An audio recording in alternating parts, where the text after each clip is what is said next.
कल्पना करा, पोलीस तुमच्याकडे येतात आणि तुम्हाला म्हणतात की तुम्हाला अटक केली जात आहे. अशा वेळी 90% लोक घाबरतात, कारण त्यांना त्यांचे हक्क व अधिकार माहीत नसतात. पण भारतीय कायद्यानुसार पोलीस अटक करताना नागरिकांना काही महत्त्वाचे हक्क दिले गेले आहेत. तर आजच्या व्हिडिओमध्ये आपण सविस्तरपणे जाणून घेणार आहोत पोलीस अटक करत असताना नागरिकांना दिलेले 5 महत्त्वाचे हक्क व अधिकार. नमस्कार मित्रांनो, मी ॲडव्होकेट रमाकांत मांडकीकर.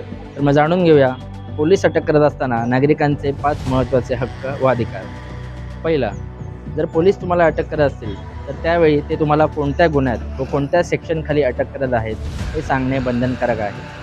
कारण न सांगता जर ते तुम्हाला अटक करत असतील तर ते बेकायदेशीर ठरतं.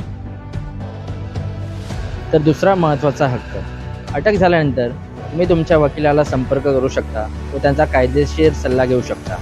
पोलीस तुम्हाला तुमच्या या अधिकारापासून रोखू शकत नाही, कारण हा तुमचा मूलभूत कायदेशीर हक्क आहे.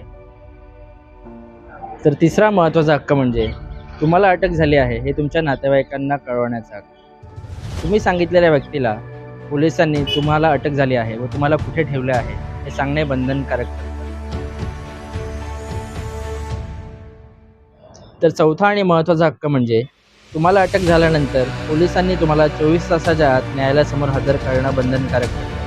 24 तासापेक्षा अधिक काळ ते तुम्हाला त्यांच्या कोठडीमध्ये ठेवू शकत नाही. तर पाचवा हक्क हा विशेषतः महिलांसाठी आहे. सूर्योदयापूर्वी व सूर्यास्तानंतर महिलांना अटक करता येत नाही. विशेष परिस्थितींमध्ये मुख्य न्यायदंडाधिकारी यांची परवानगी असेल तरच अशावेळी महिलांना अटक करता येते. तसेच महिलांची झडती ही पोलीस महिला अधिकारीच घेऊ शकतात. तर मित्रांनो, कायद्याची माहिती असणं हीच खरी ताकद असते. अशाच कायदेशीर माहितीसाठी मला फॉलो करा. व्हिडिओ आवडल्यास लाईक व शेअर करा आणि माझ्या चॅनलला सबस्क्राईब करा. धन्यवाद.